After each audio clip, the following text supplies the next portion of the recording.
Assalomu qadrli teletomoshabinlar, O'zbekiston tarixi telekanalining qadriyatlari beshiga ko'rsatuvi yana xonadoningiz mehmoni va bugun biz ijodiy guruhimiz bilan birgalikda azim va navqiron Latif Qo'qon shahridamiz va bugun Qo'qon shahrining eng ma'lum va mashhur, shuning bilan birgalikda mohir hunarmandlar haqida hikoya qilamiz. Ko'rsatuvimizni kuzatib boring. Oldindagi ma'lumotlar sizlarni albatta befarq qoldirmaydi.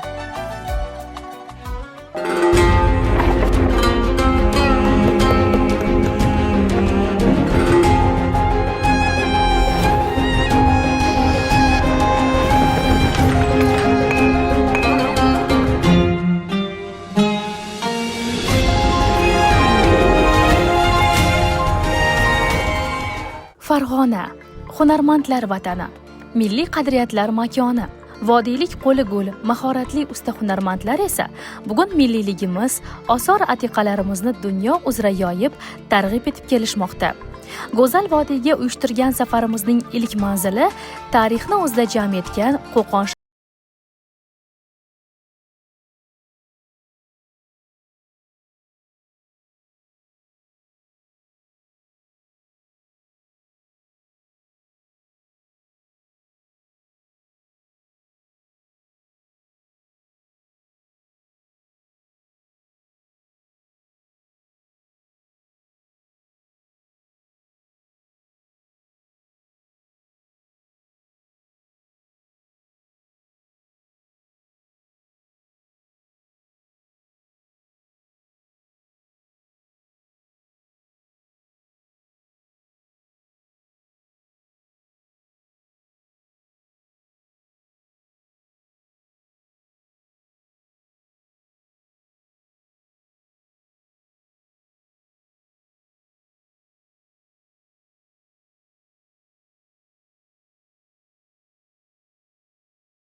art rezidensiamizni faxri o'ymakorlik ijodi bilan bizni ustozoda Mirziyoyev aka Umarov avlodlari bilan, farzandlari bilan, nevaralari bilan mana shu yerda ijod qilishadi. Juda yaxshi-da.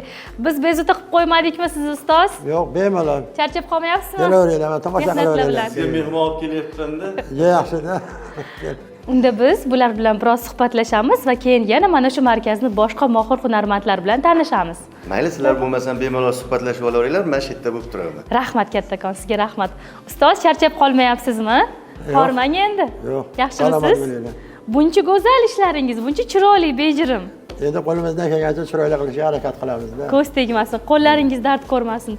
Salomat. Ustoz, hozir tashqarida shogirdlaringiz, yurtdoshlaringiz bu sulola O'zbekistondagi o'sha yog'och o'yma